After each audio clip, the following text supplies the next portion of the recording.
Thank you for joining us as we begin our period of Advent and our preparation for Christmas.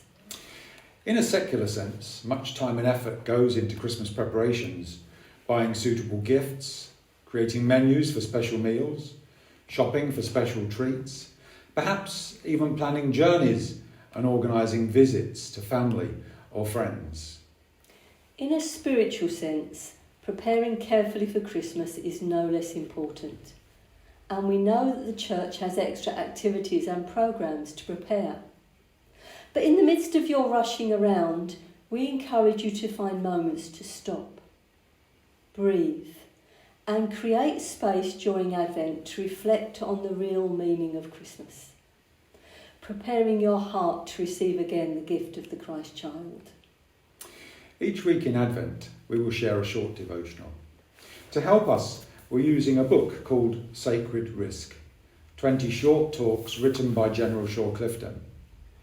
General Clifton has generously offered his writings for personal use or to preachers for use in worship. You might like to buy your own copy for your own personal devotions. Cedric and I moved here in September. We had a visa allowing us to enter Germany and to stay for a few months. But we then needed a residence permit so we could stay longer. Our colleague Miriam helped complete the application. One day she asked us for a lot of personal information.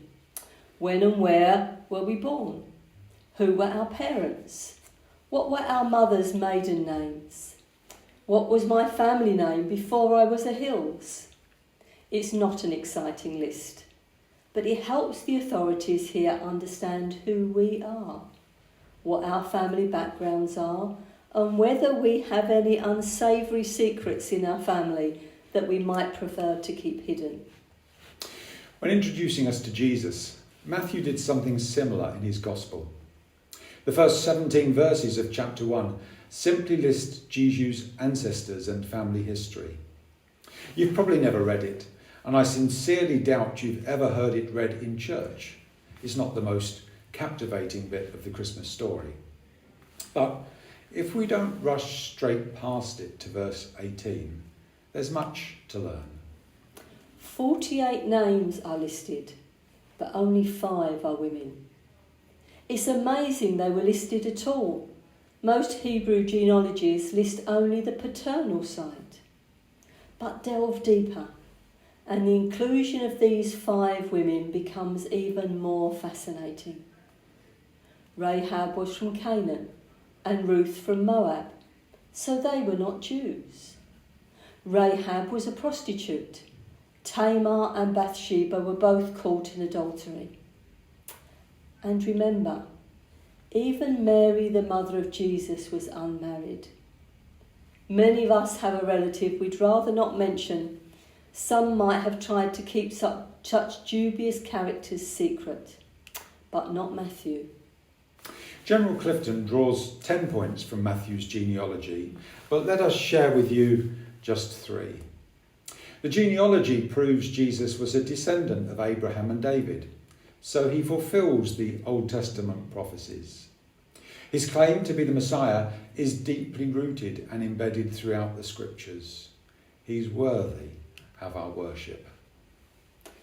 The list of characters reminds us that there's room for everyone in God's kingdom. Race, gender, or social class don't exclude you. And as the list so clearly demonstrates, God gives everyone a second chance, even after the most terrible mistakes. Thirdly, the list reminds us we should never judge somebody by their ancestry. None of us have any control over that. Despite the failures found in his family line, Jesus, the Messiah, was full of grace and truth. The mistakes made by his relatives didn't prevent him being who he was sent to be or who he was meant to be. As we learn later in the New Testament, he lived a fully human life without sin, despite experiencing the same temptations we face. 3 different truths, and perhaps one or more resonates especially with you. May these few words give food for thought as you reflect upon them. And may God bless you as you prepare your hearts for Christmas.